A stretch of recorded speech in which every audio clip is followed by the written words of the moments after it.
সাবিত্রী চট্টোপাধ্যায় একজন নামকরা বিশিষ্ট বর্ষীয়ান অভিনেত্রী।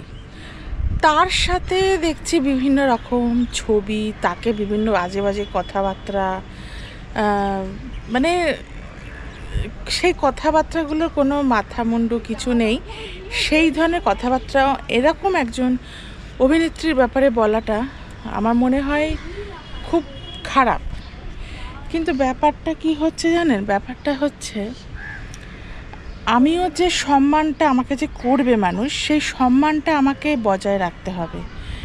মানে উনি যেরকম একজন বয়স্কা মানে অভিনেত্রী, মানে ওনার বয়সটা যদি ধরি, তো উনি ওনার সাজগোজ, পোশাক আশাক, এবার পোশাক বলতে উনি কোনো খারাপ পোশাক পরেন আমি বলছি না, কিন্তু উনি যেরকম আমরা রিসেন্ট দেখলাম একটা স্কার্ট টপ পরে, কালো স্কার্ট টপ, মুখে চড়া মেকআপ, কানে বড় বড় দুল, এইগুলো তো মানে এইগুলো ঠিক ওনাকে এই বয়সে মানাচ্ছে না। এবার এই বয়সী যেমন রয়েছেন মাধবী মুখোপাধ্যায়, দেখুন উনি কিন্তু এই ধরনের সাজগোজ করেনও না। আর মানে আমি এটাই বলতে চাইছি যে মানুষ খারাপ কথা কেন বলবে, তাকে যদি আমি সেই সুযোগটা করে দিই, তাহলে মানুষ তো অবশ্যই দুটো খারাপ কথা বলার সুযোগ পাবে।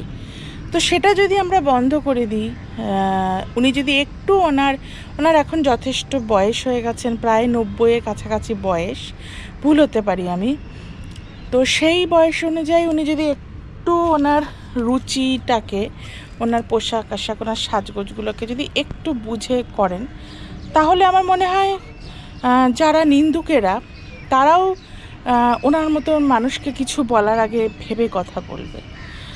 তো মানে যেটা সম্মানটা যেমন মানুষ করে, তেমনি তাকেও খেয়াল রাখতে হবে যে সেই সম্মানটা মানে যেন তাকে করা হয়, দু পক্ষকেই যদি সমান তালে ঠিক রাখা হয়, তাহলেই কিন্তু কোনো মানে মানুষ কোনোভাবেই কিছু বলার সাহস দেখায় না। এটাই হলো